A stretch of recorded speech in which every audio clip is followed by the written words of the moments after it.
A lot of things to talk about this week, including citing creators, why Microsoft, TikTok, YouTube personas, WP auto updates, rooftop tennis, messy middle journey, Walmart drive-ins, ad agency diversity disclosures, Google News in context, Zoombombers, branding mistranslation, Trump's clean internet, B2B salesperson trait statistics. The story we've been following for well, several weeks now.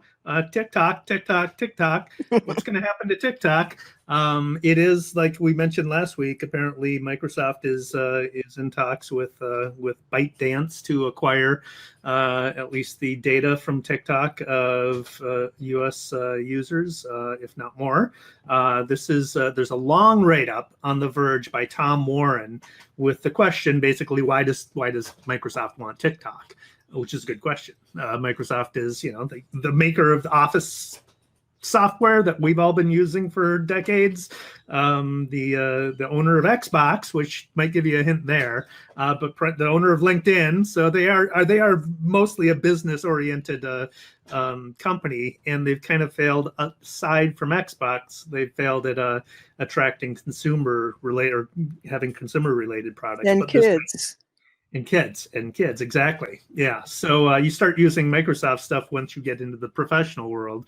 But that's the point of this article, is like, you can go nowadays as a kid, grow up without using any Microsoft products until you get into the professional workforce. There's, people growing up using Android phones, Apple phones, Chromebooks in classrooms. There's Gmail, there's Google Docs, so you don't need the Office suite anymore.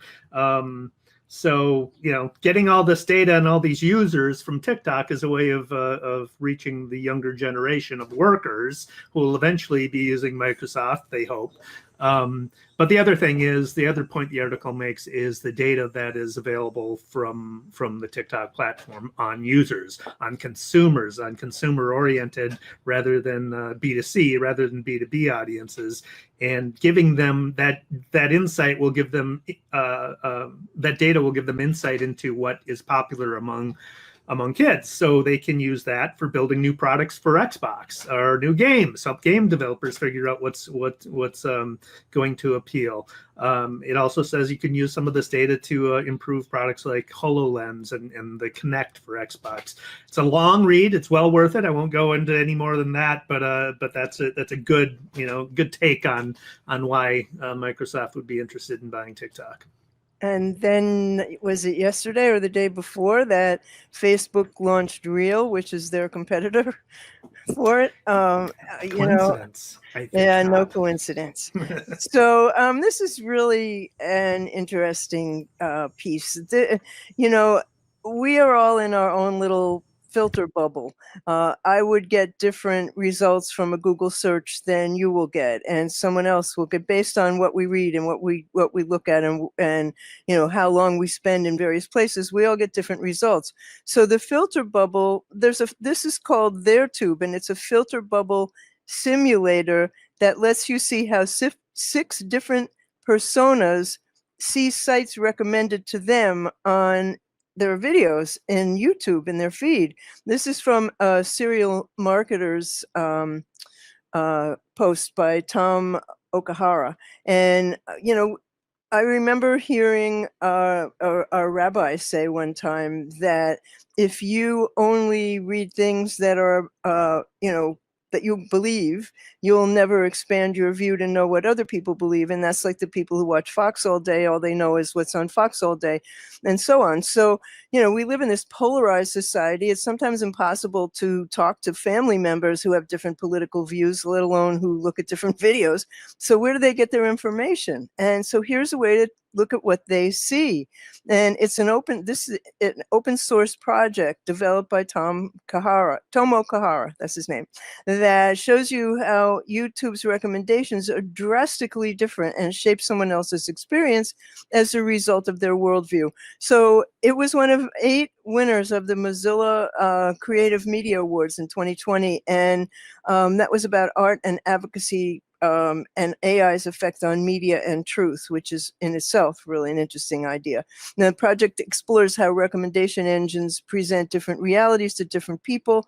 And so you see 5 different, very different personas, including a conspiracist, a fruitarian, somebody who only eats fruit, a racist persona, and you experience how their recommendations differ. And then you can go back and forth through dates to see different results, and you can click on a history arrow and see the viewing history of each persona in their watch history.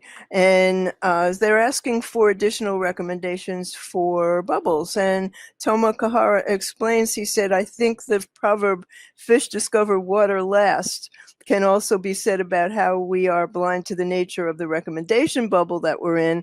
And with AI curating almost all of what we see, the only way to get a better perspective is to see what others are seeing. And so offering a tool to understand what other recommendation bubbles look like, he hopes that he's going to help people get a better understanding and perspective on their own recommendation bubble, and also expand the view that they take. I think it's a fascinating project. It is fascinating. I've got a recommendation for them. I would love to see those recommendation bubbles according to the Ocean's personality type breakdown, the 5 big personality traits: openness, agreeableness, conscientiousness, extroversion, and neuroticism. Those basic 5 psychological profiles of personality types. I'd love to see the well, you can bubbles suggest it, but I'm not sure that those are the areas they're looking at. But you can suggest they should. It. I'm telling them that they should. Well, go to the site and tell them what to do. Go right ahead. It's open source. They want to hear from you. Oh, good. Will they listen is the question. You're such a cynic, honestly. Yeah, well. You know, we here's a media consumption story. Marketers often talk about the consumer journey, and we think of it in linear terms, building from awareness to consideration to purchase to loyalty to advocacy, or whatever the different buckets of it. But it's the way that we figure out how people how to convert consumers into customers, and we think of it in terms of a narrative, because that's how we think. But Google Think with Google has some interesting research on the customer journey that scrambles that up. It's not linear. It's the messy middle. So they have, that's what they call it, the messy middle. We traditionally depict it as a linear progression, but they break it down to 2 different mental modes that are within the messy middle. There's exploration. It's an expansive activity, and there's evaluation, which is a reductive activity, right? People loop through these twin modes of exploration and evaluation as they're considering buying something, as they're considering a purchase, and so we need to think more in terms of that rather than, I mean, the linear progression is helpful in terms of when we market where, but to really understand that consumer behavior, it really is a messy middle. They break the cognitive biases during this process into 6 basic categories. There's category heuristics. So those are short descriptions of key product specifications that can simplify purchase decisions. There's the power of now. The longer you have to wait for a product, the weaker the proposition becomes. There's social proof, recommendations and reviews from others that are persuasive. There's scarcity bias. We all know about that. There's limited availability of a product, more desirable it becomes. There's authority bias, so you're being swayed by an expert or a trusted source. And then there's the power of free. Getting something free, even if it's unrelated, can be a motivator for people to purchase. So we'll put a link to this one in the show notes. This is also a longer read, but well worth the consideration. Do they show you how you measure these things? Of course not.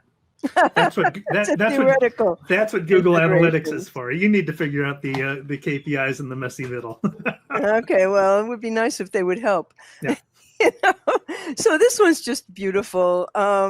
This happened this is from the pasta brand Barilla, and I happen to like that brand because they have good gluten-free pasta. But they arranged a once-in-a-lifetime surprise for two young girls in Italy. And the two girls were living in buildings across the street from each other, and they began to play tennis across the rooftops. And I guess they dropped a lot of balls, but they were playing tennis across the rooftops, and their hero was Roger Federer. So a video of the two of them went viral, and just millions of people were looking at it. This is from a Sarah Sparry story in Adweek. So events like this are just what our poor little hearts need right now. And so everybody just looked at these two little girls. They were 9 and 11. And millions of people looked at it. And Barilla arranged a surprise visit from Federer, who was their hero. And so he not only came there, he played tennis across the roof with them. And then he took them to lunch, and he arranged for them to go to a tennis camp. And I could watch these videos all day long. And he signed their tennis balls and all this, but they surprised them. They were interviewing the girls. There were cameras and microphones everywhere, and they're interviewing them. And Federer was behind a curtain, and he's listening to them saying, he's my hero. And if I ever saw him, I would run and I would hug him, and I would ask him, to give me his autograph. Then he comes out, and the look on the face of the girls that he's actually there is like priceless. I mean, it's just such a wonderful thing. So, if you feel bad, just watch these again. That's cute and very smart. The reaction videos always work, so it's a tried and true tactic. So are they playing tennis from rooftop to rooftop? One's on one rooftop. Wow, I haven't seen the video. I'll have to. It's great. I'll have to check that out. Wow, they're pretty good tennis players. And Federer said he hasn't played in a while, and they were better than he was. Well, if you're hitting it across from rooftop to rooftop, you got to have some level of skill. They played every day, and that's what they did because they were in quarantine. They couldn't do anything else. So mad skills. Isn't that great? That's great. So WordFence, the security plugin for WordPress, I love them because when there's a security risk internet-wide, they usually send out an email alerting people to the nature of that risk and what plugin was involved or whatever is going on. Their most recent email came, I think, yesterday or today, recently, is from Matt Berry, who talks about what WordPress's auto updates, which is going to be a new feature of WordPress version 5.5, which is scheduled for release on August 11. And so it will basically allow you to flip a switch and just have WordPress auto update itself, the core WordPress, or any plugins or themes that you've got installed in your WordPress on your WordPress site.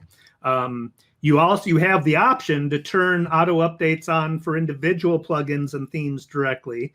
It can be turned off. It's going to be turned off by default. So when WordPress updates to the newest version, it'll be turned off by default. And you'll only have an on and off toggle switch, so you won't have the option to select different types of updates, like security updates, or only minor releases, etc. But the reason they're doing this is to improve the security of WordPress installations across the board and make it easier for people who maintain sites to maintain them. They do point out some potential problems. I'm going to list a couple of them. The concurrent auto updates can fail. So if you've got a bunch of plugins and you turn on auto update, and you have all those plugins updating at the same time, the load on the server can cause, depending upon the type of hosting you have, the load on the server for all of those updates, all those plugins updating at once can cause them to fail. So that's something you would have to be concerned about. Difficulty in determining what changed. So when I update WordPress sites, I update, and there's several plugins that need to be updated. I update them individually. I do too. Update one, check out the site, see if everything's okay. Okay, worked. Update the next, do the same thing. So if you're updating a bunch of plugins simultaneously, you don't necessarily know what changed if something goes wrong. If it breaks the site, you don't know which plugin broke the site. So that's an issue. major version releases could have compatibility problems. So, you've got minor updates, bugs that are fixed and stuff, but then some plugins have major updates, and they have been known in the past to have compatibility problems with the core WordPress. And then the lack of canary releases for testing issues. So a canary release is you release it for a small subset of your users, like 5% of your users get the release to test to see if it's okay, and then if it's okay for that 5%, you roll it out for the entire population. If you're doing auto updates, then obviously that's not happening. At the moment, nearly every update you do on your site is an attended update. You attend to the update, like I explained. You update. I update them individually.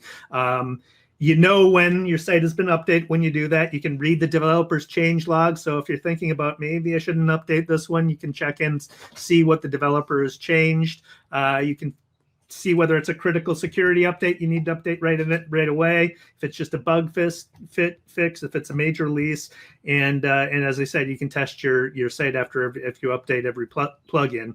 And the more likely you're more likely to be able to determine any problems that way. They say there's 3 approaches you can use for the auto updates. You can turn it on for all plugins, which I will do for some sites, like just basic brochure sites that content doesn't really change. I know there's a limited number of plugins. They're well-regarded plugins. They're probably not gonna be an issue. I'd flip on the all update switch for that because it saves me time and I don't have to go and do it individually. Auto update for some plugins or off for all plugins. So that just depends upon the nature of your site. If you've got a mission critical site, if you're doing e-commerce, if you got an enterprise wide site, you're probably going to turn them all off and do them individually because there's too much at stake. I'll put a link in the show notes because there's a lot more to this post than I've described here, but it's well worth a read. I've been letting WordPress do automatic WordPress updates for years. Never had a problem with that, but I update every plugin one by one because I want to see what they're doing and if I want it. So that's an interesting thing, though. So this is really fun and clever. Walmart is having drive-in theaters in 160 of its parking lots, and you are going to reserve online. And this is from a Review Geek article by Suzanne Humphreys. And so they start August 21st. They go through October 21st, and they're family-friendly films, and they're curated by the Tribeca Film Festival. So you reserve your free ticket and your socially distanced spot in the parking lot online. And then they have 320 movies, including Spider-Man, Into the Spider-Verse, Black Panther, Teen Titans Go. They have The Goonies and Back to the Future and E.T., the extraterrestrial, one of my all-time favorites, Men in Black. And they have movies that the youngest kids are going to like Madagascar and Cars and the Lego Movie, which I also liked. And I love little kids' movies, by the way. And all the movies start at 7:30, and each movie experience is going to have Drew Barrymore is the virtual host. And some locations are going to get a surprise virtual or in-person appearance from celebrities like LeBron James and Jennifer Garner. And so you need to have access to an FM radio to hear the movie audio, and you have to wear a mask if you leave your car. And Walmart recommends that you order snacks and drinks through their delivery or pickup services. So once your order is confirmed, you get a QR code that lets your vehicle enter to the movie on the day that it plays. And I was telling you before the show, QR codes are turning up all over the place. My bank has them. You have to use a QR code to tell them you want to come in, and then they text you and tell you you're fifth in line or whatever, and then you wait around. And that's all very nice in the summer. It's going to be a lot of laughs in December and January and February, but restaurants are using them, and the QR code I thought was long gone, and it's back. And this is just so clever of Walmart to be doing this in their parking lots and having fun, and I think people will have a great time, and I'm sure they'll sell out immediately. Well, I mean, cinemas have been closed forever, and those of us who'd like to see movies would like to see movies. They have vast parking lots in Walmart, so they've got plenty of space to do it. The only thing that is missing, as I said before the show, is order online and have somebody delivering my groceries while I'm watching the movie. Well, what's missing is Manhattan. I live in New York City. We don't have cars, and so we don't get to do this. And we used to be able to watch movies in Central Park, but those are canceled. We used to be able to watch them on rooftops. Those are canceled. There's no more outdoor movies in New York, and no way that we can take part in this. And I think that's kind of sad. Sucks to be you. Well, it sucks to be a New Yorker right now because New York is no longer New York. And that's why people are leaving in droves and why I'm thinking seriously about it, because why are we paying all this money if there's nothing to do? Good point. This is a story I've been wanting to talk about for a while, and I'm finally going to talk about it. This is from Star Tribune's D Pass, who reports on 32 Minnesota ad agencies that have promised to disclose their racial employment data and hire more people of color. Some of the most high-profile agencies are participating: Fallon, Carmichael Lynch, Collie McVoy, Padilla, Periscope, my old agency, Martin Williams is participating. It's the #CommitToChange campaign. It's being led by 600 and Rising, which is a newly formed nonprofit that is shining the spotlight on the lack of diversity in the advertising industry. According to the U.S. Bureau of Labor Statistics, the article cites the percentage of ad managers who are Black shrank from 0.8% in 2010 to 0.7% last year. The percentage of Asians rose from 2 to 7%, and Hispanics at 9% and Native Americans at 1% stayed the same. So obviously, that's a huge preponderance of white people in the advertising agency, and a lot of the advertising reflects that.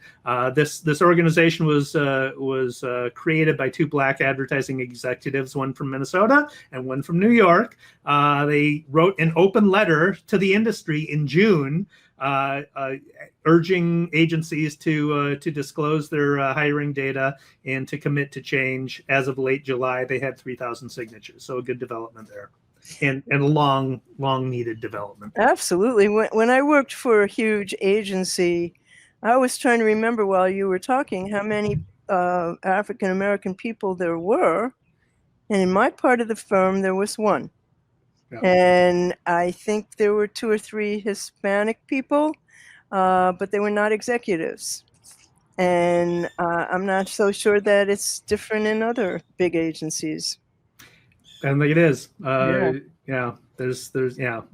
desperately, it has driven me nuts, the lack of diversity in advertising and public relations. We've talked about ads that are racist.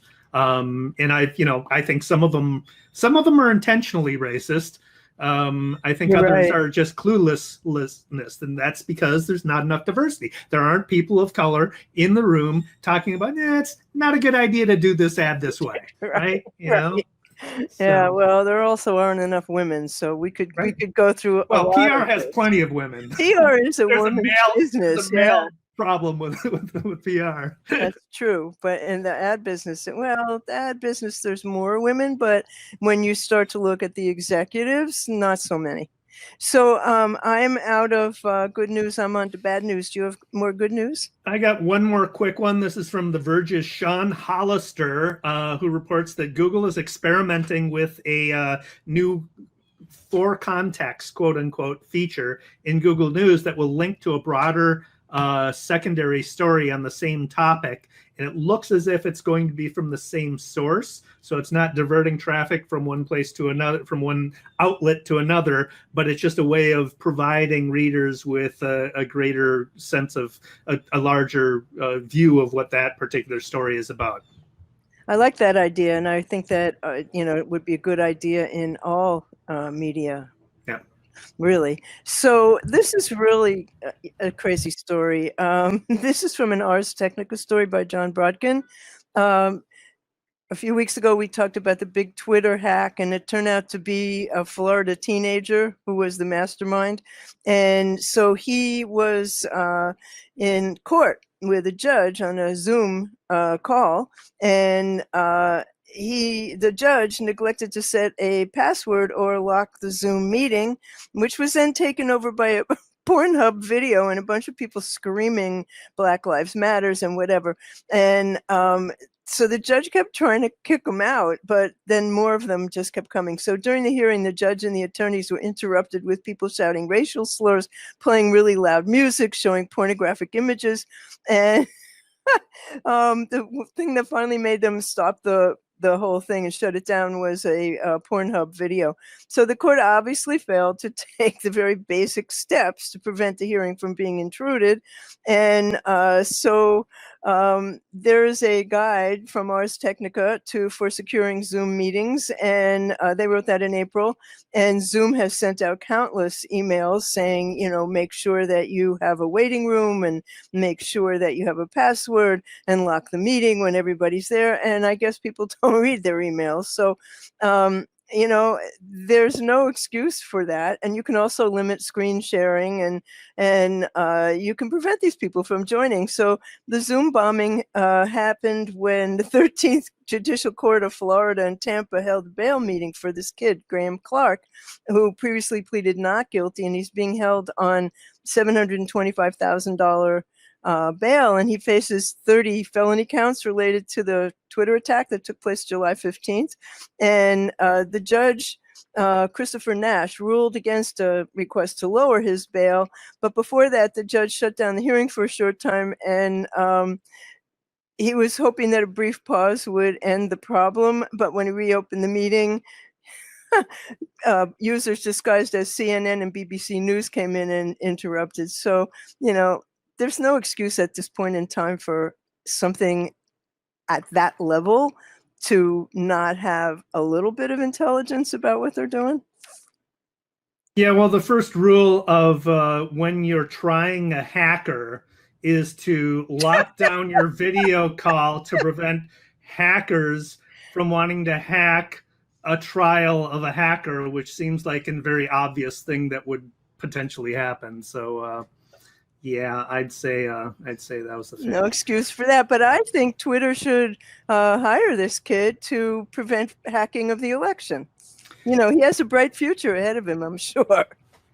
Yeah, or the Russians. Somebody's going to pay him. Exactly. So here's a marketing related fail story. There's the Guardian's Charles Anderson writes about it. It's there's a Canadian brewery called Hell's Basement, and it is has a New Zealand pale ale huru beer.